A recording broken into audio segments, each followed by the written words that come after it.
આંતરરાષ્ટ્રીય Olympic research કોન્ફરન્સનું આયોજન થયું ત્યાર પછી બીકોરે સમગ્ર ભારત અને દુનિયામાંથી જુદા જુદા વિષયો ઉપર સંશોધનો શરૂ કરી દીધા છે. જેમ મેં કહ્યું, broadcasting, intellectual property right, inclusivity, sustainability, environmental governance, infrastructure development, financing, identifying the talent from the grassroots to the top.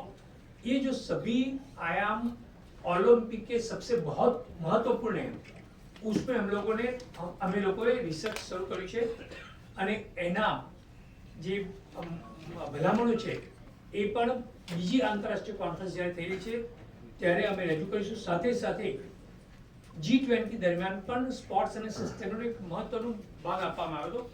એના ઉપર અમે સંશોધન કર્યું છે. અને સૌથી મોટી વાત છે કે કદાચ કહી શકાય કે સમગ્ર ભારતની અંદર the best sport performance laboratory હોય તે બીકોર ભારત ખાતે લાવાડ ખાતે છે.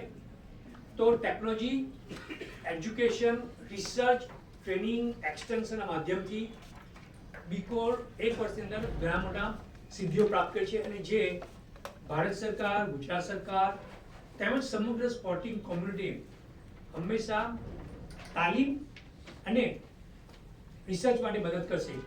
મને જણાવતા ખુશી થાય છે કે માનનીય શ્રી હર્ષ સંઘવીજી, જે આપણા ગુજરાત રાજ્યના નાયબ મુખ્યમંત્રી છે, જ્યારે અમારી ટીમની મુલાકાત થઈ તેમણે કહ્યું કે ગુજરાત સરકાર જે 100 પોલીસ ઓફિસર્સ જે સારામાં સારું પ્રદર્શન કરી શકે જે સ્કીમ છે એના માટે પણ બીકોર અને રાષ્ટ્રકક્ષા યુનિવર્સિટી 100 જે આપણા પોલીસ ઓફિસર છે એમાં સારામાં સારું પ્રદર્શન કરે એ માટે પણ અમે કમર કસી લીધી છે અને ખૂબ જ અમે મદદ કરીશું.